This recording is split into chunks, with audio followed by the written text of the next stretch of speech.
So we're going to approach a very, very serious question today. Again, it's kind of Q&A. We was asked, so we're going to bring it to the masses. Um, how many females is too many females for your male?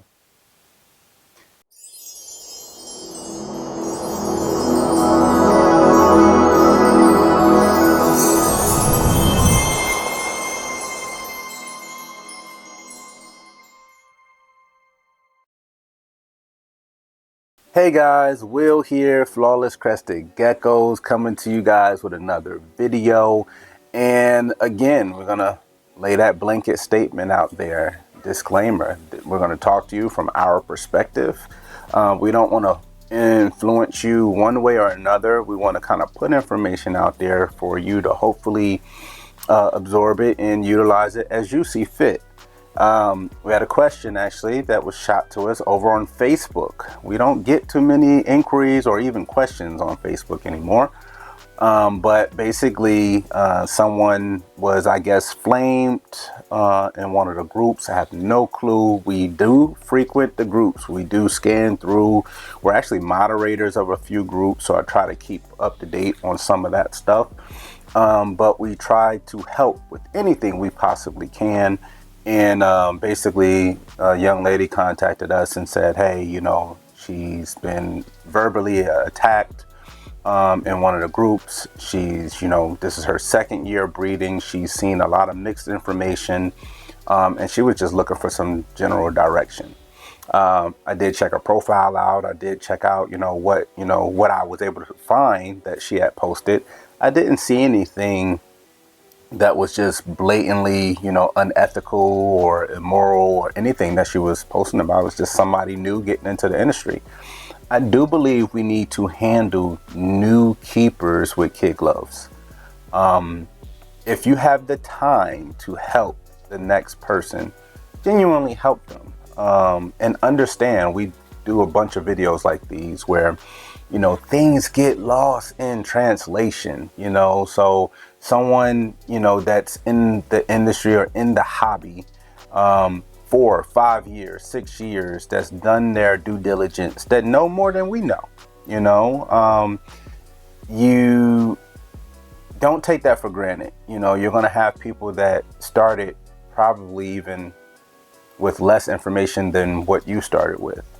And when they ask genuine questions, and when you can see that they're literally like a student of the hobby, and I know you can't see that because everyone's not transparent, but basically meaning you do a search, and you don't see them, in a bunch of nonsense, a bunch of back and forth between several different people.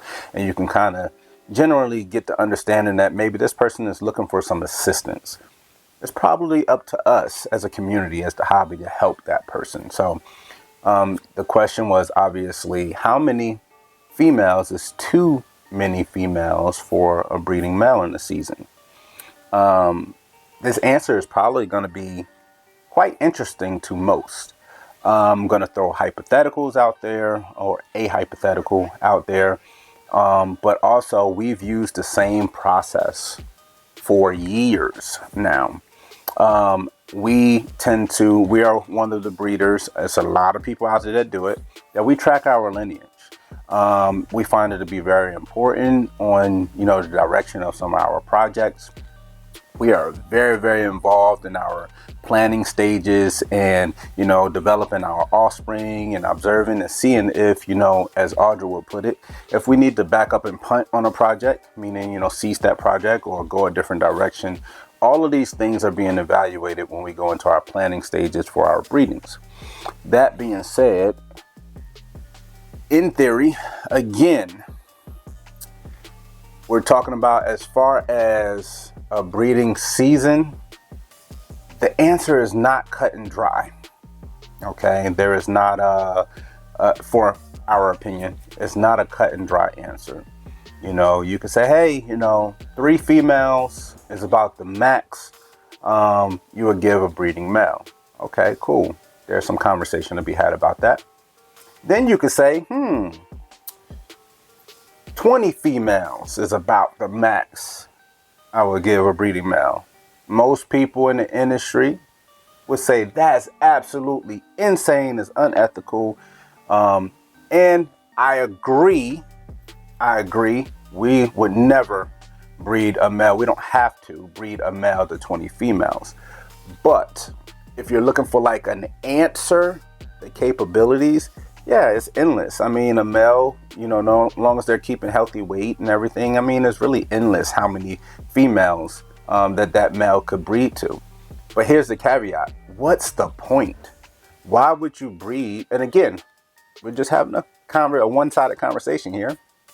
Why would you breed a male to 20 females? And again, I'm not addressing any one specific ever in history of the crested gecko keeping. I'm going along these lines because I'm gonna wrap it around and button it up to let you guys know that there's really no one true answer. That's where I'm going with it, guys. But even down to the 3. So how do we go about doing our parents? Once we plan everything out and we proceed with our parents, we weigh our males and we move our males into our females enclosures, and on the same day every single week. So the following week on that same day, we'll take our males out, we'll weigh our males. As long as they're still at their weight or gaining weight, we move that male to the next female. We have it set up here at this point now where a lot of our males really only have 1 or 2 breedings for the entire season. We have so many different males and females that we're at a point where we don't have to breed our breeding males every year, and we don't have to breed our females every year either. It's just kind of figuring out where we want to go with certain projects. So we're thankful to be able to be at that point. So again, we are kind of doing 1-to-1 pairing. Well, every breeding pair is 1-to-1. I'll explain that too. But for the entire season, a lot of these males are having 1 female or 2 females. Very, very rarely we have some that may have 3 females across the entire breeding season. So how that would look would be week 1 at the most extreme. Let's say an example of a male having 3 females. Week 1, he goes in with female 1. Week 2, female 2. Week 3, female 3. Week 4, female 1. It starts back over. Now we keep that cycle until we recover and retrieve fertile eggs. Then that male does not go back with that female for pretty much for the rest of the season. So that male, in reality, could be done with his entire breeding season probably in 5 weeks. 6 weeks, and then he just chills out, and the females, they chill out, they lay, pretty much for their entire season. So it's not, we found it better for us to do it that way. It's not a ton of stress on our females, not a ton of stress on our males, because they do get to a point where all they're focusing on is breeding, and then you're facing an issue where they may decide to go off food and just focus on breeding and losing a lot of weight. So that's why we practice 1-to-1, as well as we can keep our lineage extremely accurate and on point. It's just more favorable for us that way.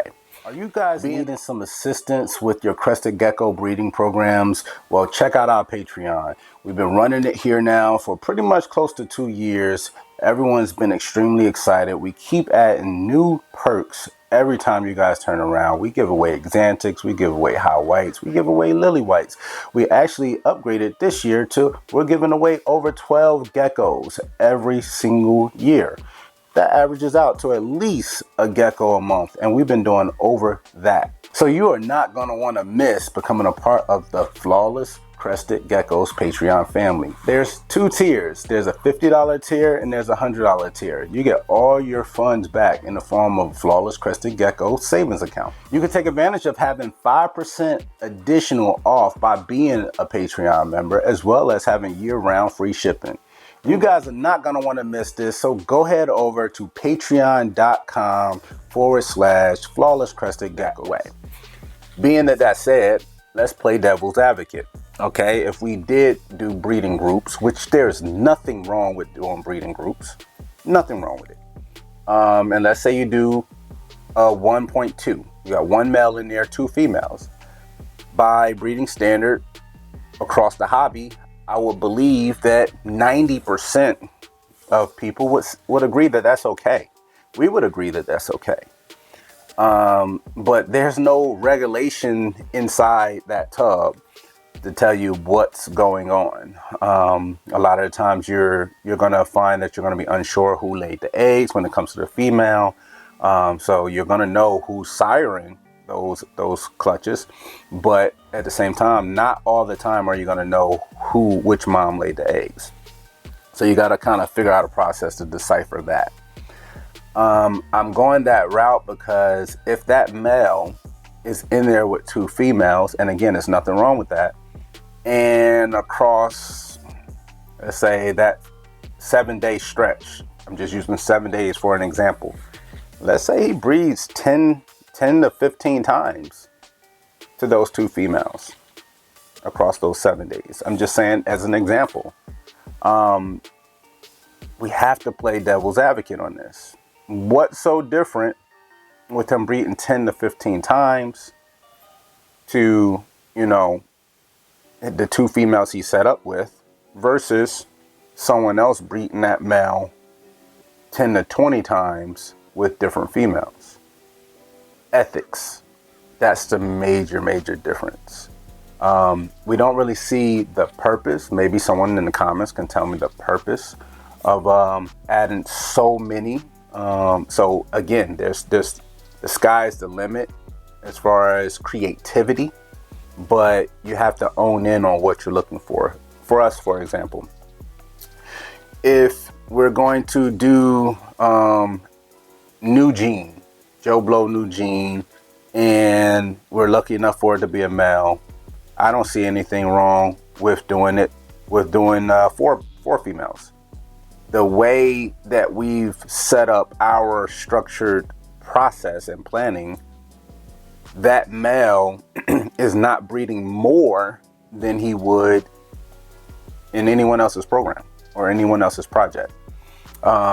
But at the same time, we can pick out very distinct and very specific females that we're going to want to see what this gene or what this male is going to do, and be able to pay close attention to the offspring that's coming from them, examine it, document it, photograph it, keeping track. Again, this is where we start going into that development stage, not necessarily to push things out for sale all the time. A lot of time we still have genes now where you keep things under wraps and you don't release anything while you work everything else around it on the business side.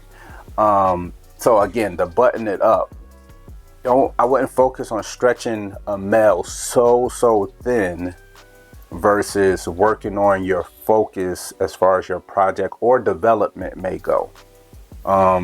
I think if you fine tune that, if you have 5 females that you want to take one male to, why don't you look over those females in detail and say, you know what, this is process of elimination. These are 5 absolutely stunning females, but you know what, this one out of the 5 don't really complement my male at all. Why breathe it? If you know right off the bat that a male or a female is not going to add to what you're trying to do, heading in the positive direction, that's a sign to not go forward with that pairing. So again, there's no finite number of females that a male could be paired to, but there are ethical dilemmas that you do run into. So again, you have to ask yourself, what is your why? You're pairing, okay, we get, business, we understand that as well, but it's got to be about the animals. We got to have empathy and care for our animals, and it's got to be enjoyable. So you have to figure out what's your why. For us with empty bags, we don't release everything that we produce. We hold back a lot. We still purchase, still currently to this day. We've added sables. Now at this point, a couple years ago, we haven't sold a sable. We're literally looking at how we can kind of take it in our own direction. We have caps. We have all these different things that we are trying to kind of focus on and do what we think is going to be the best route and progression for that gene or combination, or maybe we want to keep it out, a gene out of a certain project or program. Again, you got to make conscious decisions, ethical decisions, and have more restraint than for us, as far as more restraint than it just being 100% just about the money. It just can't be just about the money.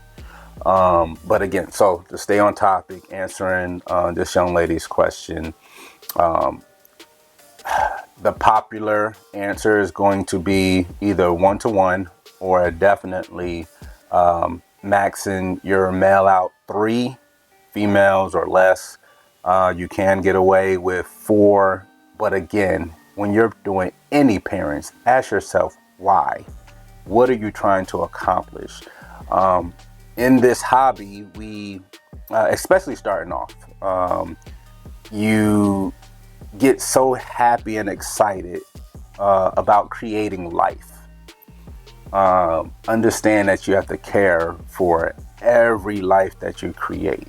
Okay, we produce a lot, but at the same time, we don't run out of space. We don't push everything out the door. I mean, a lot of things we produce, they are going to stay here forever. It just is what it is, for the next, hopefully, 15-20 years. But again, we want to focus on how are we going to make our projects better? How can we, improve, certain aspects of what we're looking for? So I guess another main thing I would like for everyone to take away from this video is a lot of people are new to the hobby and they are trying to do their due diligence. When we got in as well, I mean, we coming from a law enforcement background, we didn't see it as bad as everyone else. We didn't clash with everyone because we don't want to deal with any nonsense, as we would put it. We want to hopefully get in, and if people are arguing over something, I want to genuinely understand what the topic is. Once I understand what the topic is, I want to understand the different, vantage points, the different viewpoints of what's going on. So now I can determine what was actually good, what was bad, what do I take away from it, what did I learn, and kind of utilize that as information, knowledge, educate myself. So hopefully that I don't make the same mistake that I may see someone else make. So that's the same thing that we explained to the young lady. Sometimes you got to kind of dig and go through some of the information, some of the posts. Some of them will emotionally, kind of get you involved in it. We get that completely. We're all human.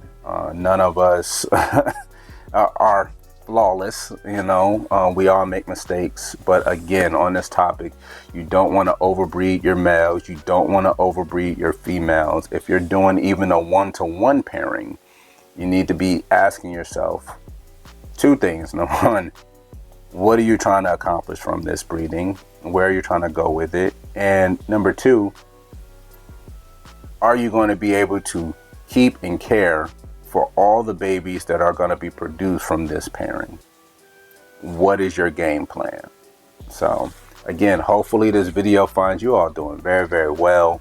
Again, I told you at the beginning of the video, it wasn't going to be hey, breed 10 females, and it wasn't going to be anti, only do 1-to-1.